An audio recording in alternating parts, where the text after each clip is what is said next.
Hey, all Scott here. If you're like me, you need coffee. Lots of it. And you probably prefer it tastes good, too. Well, let me tell you about Darren's Coffee Company at darrenscoffee.com. Darren Marion is a natural entrepreneur who decided to leave his corporate job and strike out on his own, making great coffee. And Darren's Coffee is now delivering right to your door. Darren gets his beans direct from farmers around the world. All specialty, premium grade with no filler. Hey, the man just wants everyone to have a chance to taste this great coffee. darrenscoffee.com. Use promo code Scott and you get free shipping. darrenscoffee.com.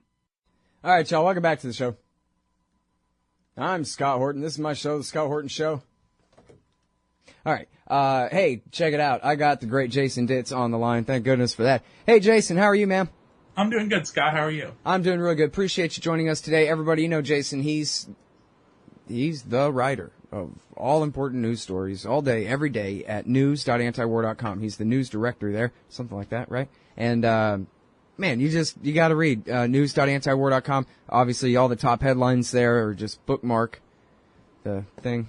And all day, every day, the best write-ups of all the breakingest news and all the most important news with all the most important parts that you need to understand highlighted for you with links to the original sources and the rest, and, just worth his weight in platinum. And he's a big guy. All right. So, and I'm just assuming platinum is worth more than gold right now, but I don't really know. And in fact, he could tell you that because he's also a financial writer, too. Jason, I like you. All right, now, let's talk about some news. I don't want to know or care anything about this Korea movie thing, and I know that you probably don't either, but I know that you've already put yourself through learning everything about it, so you could explain it to the rest of us, so please do tell. Well, Sony made this movie called The Interview, which they put a little over $40 million into creating, and tens of millions of dollars into advertising. And it's basically a comedy. Seth Rogen goes to North Korea to interview Kim Jong-un and is recruited by the CIA along the way to assassinate him while he's there, because apparently that's a thing. And North Korea expressed their usual outrage at any movie / video game / anything else that includes North Korea in it.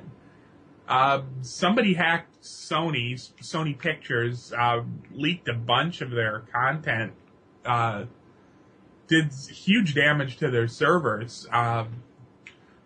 The U.S. is saying they're convinced it's North Korea, but they don't really have any evidence to support that because they're saying the attackers weren't in North Korea. But they think, if nothing else, North Korea was probably supportive of it. And that's apparently good enough. But with this movie coming closer and closer to release, it was supposed to be, it was supposed to come out today at a couple theaters and then general release Christmas.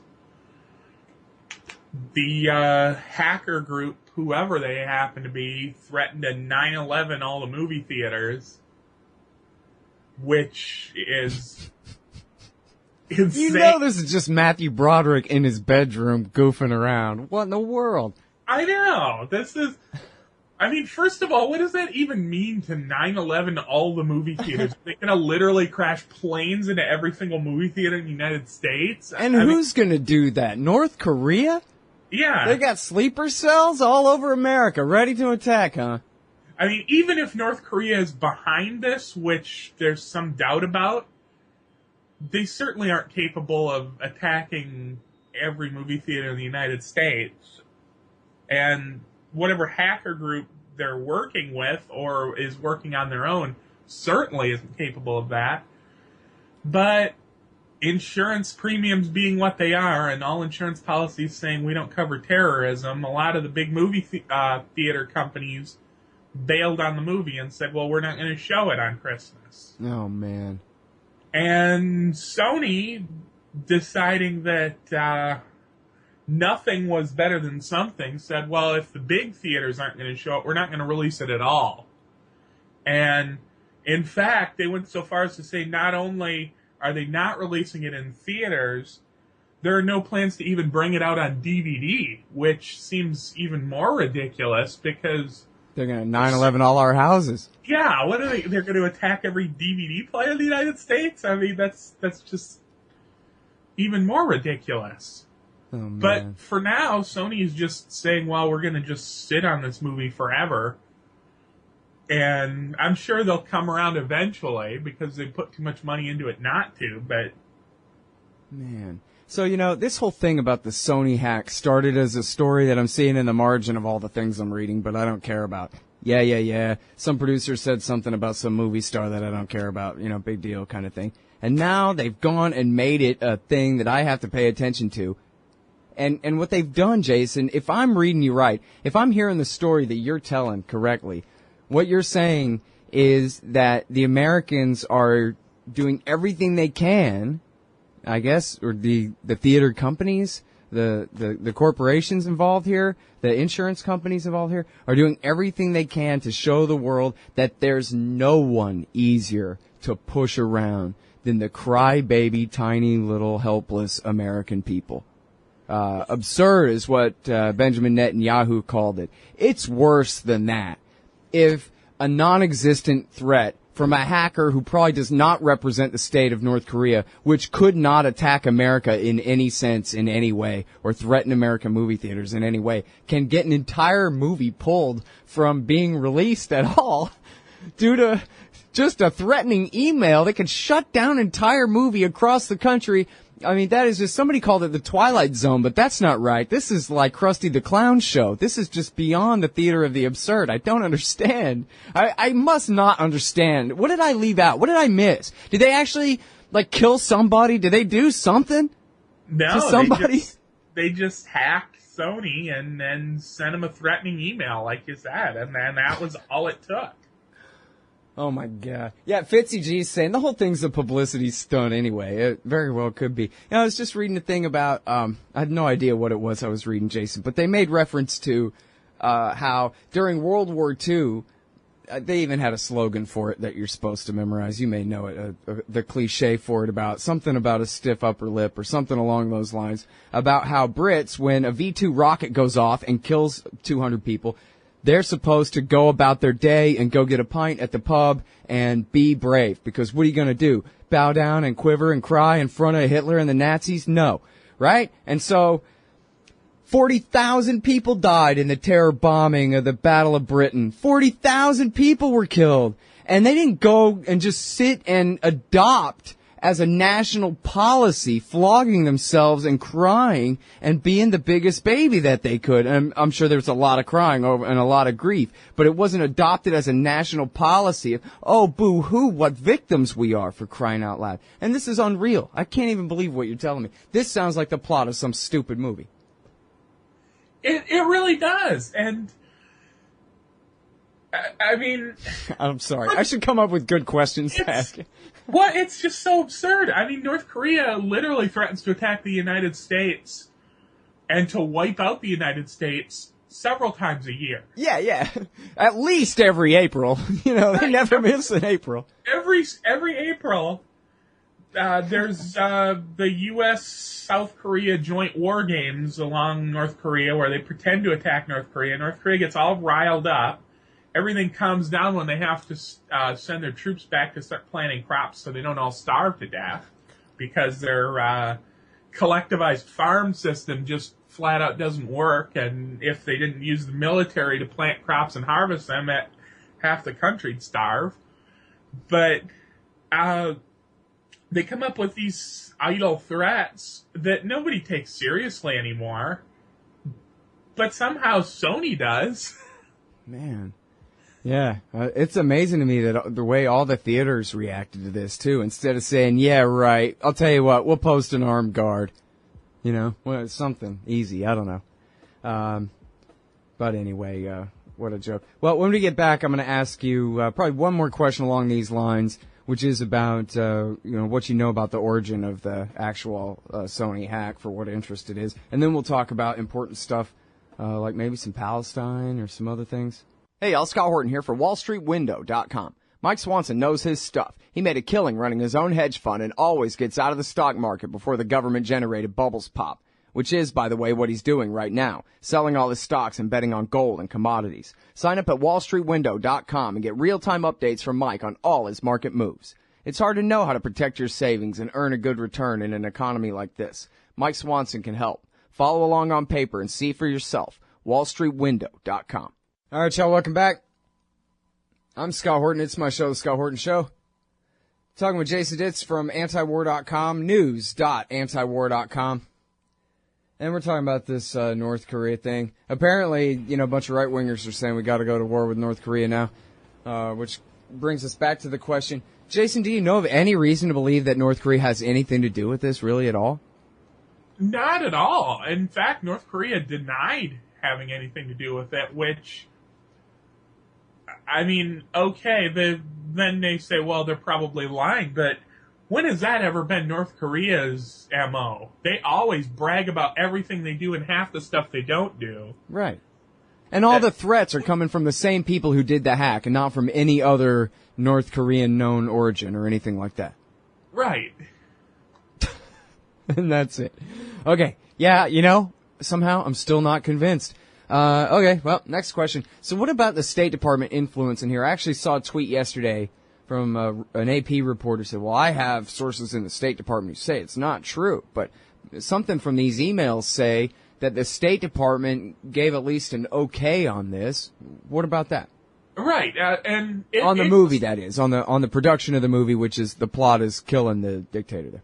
Right, and it goes farther than them just giving the okay to it. The Rand Corporation actually had a advisor / consultant for the creation of the movie, and he lobbied really hard for them to leave the successful assassination plot, spoiler alert, at the end of the movie even though Sony was like, well, we might get some flack from actually assassinating a foreign world leader at the end of a movie. And the Rand Corporation thought it was a good idea to leave this in the hopes that it would inspire North Koreans, who were obviously never going to see the movie in the first place, to actually assassinate him. Really? And that was the purpose of it. It wasn't just that, well, we don't have a problem with it. Yeah, go ahead. What do we care? I don't know. It wasn't just, yeah, we like the idea of spreading the meme out there in the world that, Kim Jong-un died, but they specifically thought this will inspire North Koreans to turn around and kill him if only they see a movie like that. Right. Right. Seth Rogen is all it's going to take. Yes, there's something very absurd about this all, I think. All right. Well, speaking of absurd, that is, like I mentioned earlier, what Benjamin Netanyahu says about American support for his government. Oh, yeah, they support us like 80%. It's absurd. The Americans, they're easily moved, he said. Oh, yeah, you can go watch the video of it on YouTube if you can get a friend who speaks Hebrew to translate it, but I don't think anybody's really disputed the subtitles there. We can all go and look at it ourselves. So that brings us to Israel's relationship with the Palestinians, which is, of course, entirely wrapped up in American foreign policy in every way. There's no way to pretend that this is just like, I don't know, if there was a border dispute in Mongolia somewhere or whatever. This is which that would probably be America's fault too somehow, but this is entirely America's responsibility here, the U.S. government's responsibility, the situation going on there. And there are a lot of new developments here. And the latest headline you have at news.antiwar.com, Jason says, Geneva Conventions invoke rights of Palestinians, but Israel insists Geneva Conventions don't apply. How so? Well, they're arguing that this is in particular about the Fourth Geneva Convention, which covers the treatment of civilians under military occupation, which, of course, would include the Palestinians because they're under military occupation. Israel's argument is, well, they're under military occupation, but the question of sovereignty over the West Bank and Gaza is so murky that it shouldn't apply. Because it's not like we just invaded and occupied. We've controlled this territory for decades and decades.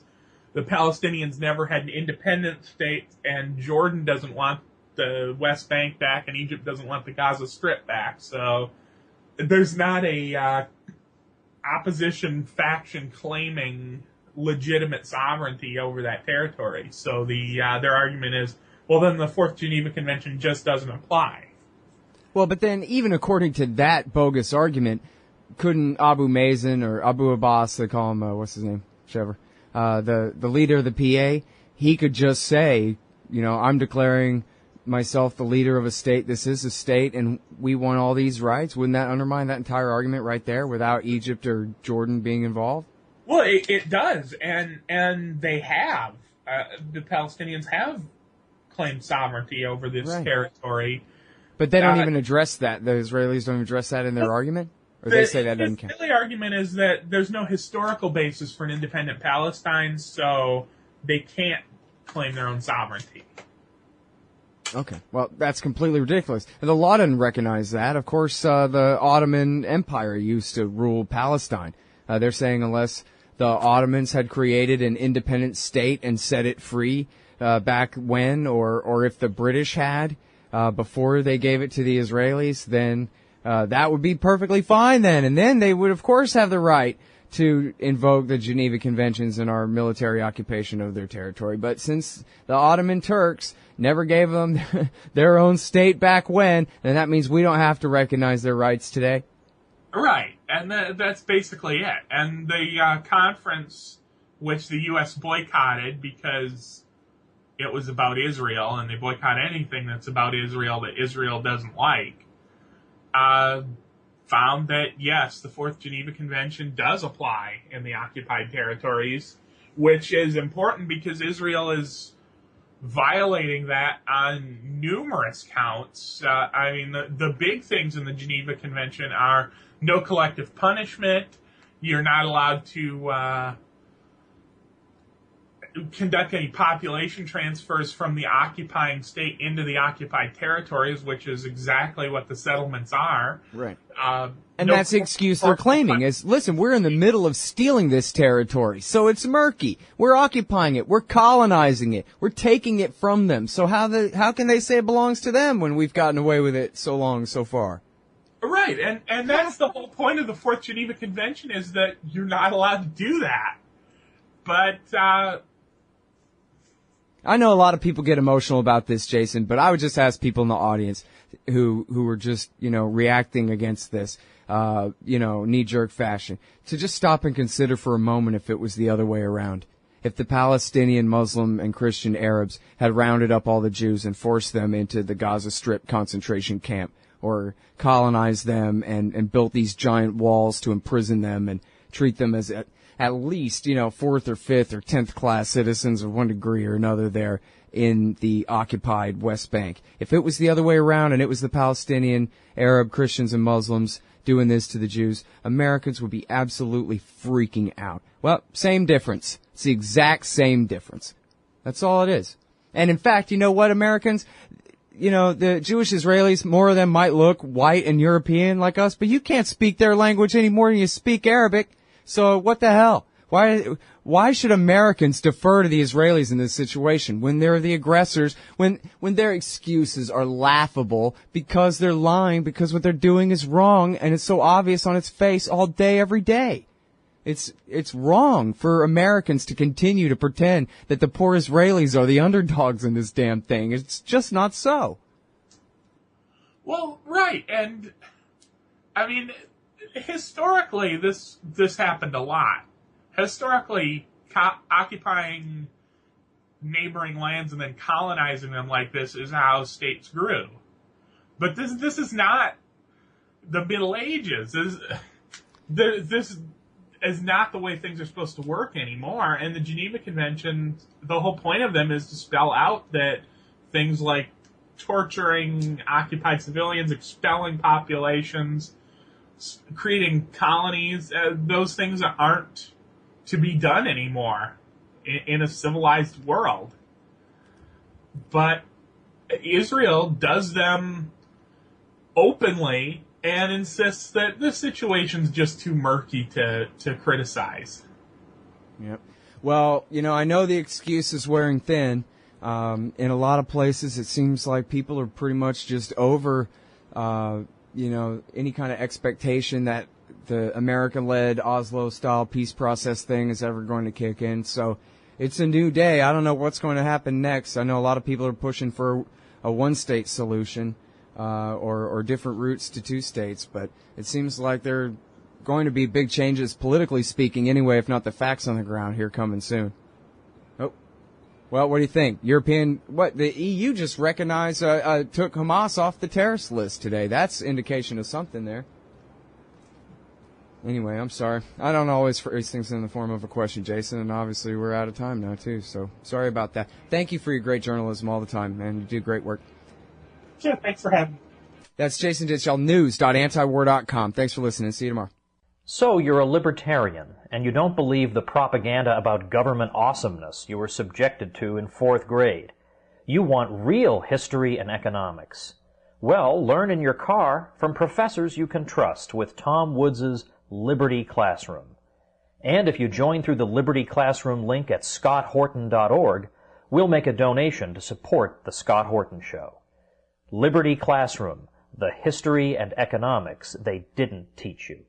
Hey, Scott Horton here to tell you about this great new book by Michael Swanson, The War State. In The War State, Swanson examines how Presidents Truman, Eisenhower, and Kennedy both expanded and fought to limit the rise of the new national security state after World War II. If this nation is ever to live up to its creed of liberty and prosperity for everyone, we are going to have to abolish the empire. Know your enemy. Get The War State by Michael Swanson. It's available at your local bookstore or at Amazon.com in Kindle or in paperback. Just click the book in the right margin at scotthorton.org or thewarstate.com. Phone records, financial and location data, Prism, Tempora, X-Keyscore, Boundless Informant.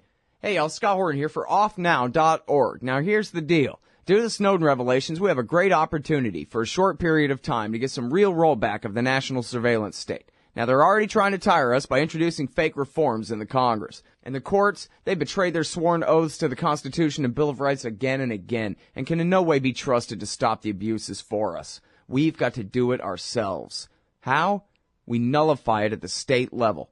It's still not easy, but the Off Now project of the 10th Amendment Center has gotten off to a great start. I mean it. There's real reason to be optimistic here. They've gotten their model legislation introduced all over the place, in state after state. I've lost count, more than a dozen.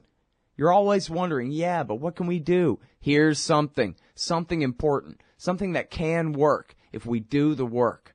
Get started cutting off the NSA support in your state. Go to offnow.org.